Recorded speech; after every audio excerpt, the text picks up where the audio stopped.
I wouldn't blame you if you hadn't heard of the Hot Wheels Railroad sets, as the line wasn't around for very long. But even with its 3-year stint in the mid-80s and one quick reprint of the Freight Yard set in 1990, this line managed to produce quite a bit. The idea was to make the trains realistic, using real railroad designs and road names. But as you'll see, they didn't always line up. Let's take a quick look at 4 engine designs that rolled on these rails. The F40PH Diesel locomotive was an icon of the Amtrak system in the United States and was used from 1975 until 1992, so these definitely would have been active during the time these toys were released. Shown here is number 283, and this is the only accurate version Hot Wheels made. They decided to use the F40PH design again with the Santa Fe and Canadian National paint schemes, neither of which ever operated these types of engines. The red Santa Fe engine is probably the most recognizable from this line, as it was featured prominently in commercials. The Canadian National design is quite rare and was only sold, fittingly, in Canada. Still, they do look nice, and there's a button on top of the cab that opens a door to reveal an engineer in overalls, although sometimes it doesn't work the greatest.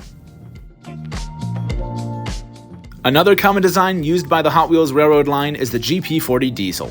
In the real world, these would have been built between 1965 and 1971 and would have been common to see at the time pulling freight. The Rio Grande and Chessie system both used GP40s, though neither railroad used the numbers that adorn their toy counterparts. There's also a light blue and dark blue Chessie version, though both used the same number.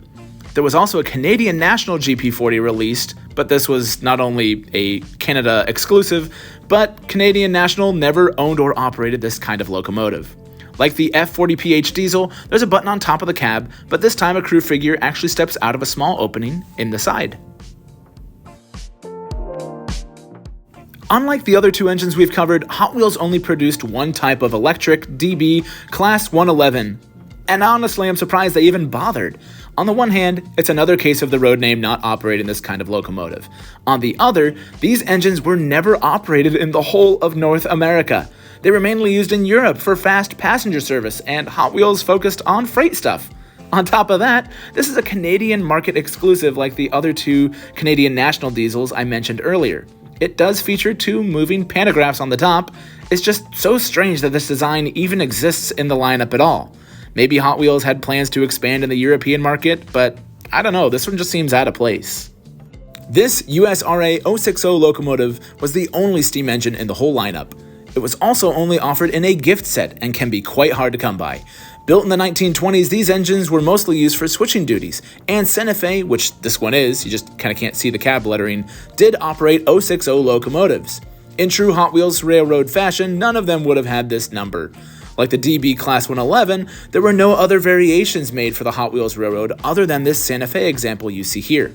There's a fixed cab figure, but it's just a fireman. No engineer on the other side. Still, the main event is definitely the moving running gear down below. I wish they had made more of these. Between these 4 types of designs, Hot Wheels made some interesting choices. Their aim with the line was to use real road names and designs, but they don't line up.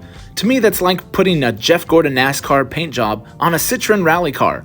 Yes, they're both cars and they both raced, but there's no other real connection there. The freight cars don't seem to suffer from this quite as much, and there's some neat gimmicks on those as well. So if you liked this video and want to see the rolling stock covered, let us know. What do you think of these? Would you have liked to see the line continue? What engine should they have made? Leave a comment and tell us. If you'd like to see more from this line, I've included a playlist with all the videos we've made on Datafied featuring the Hot Wheels Railroad, so please subscribe for more in the future. Thank you so much for watching.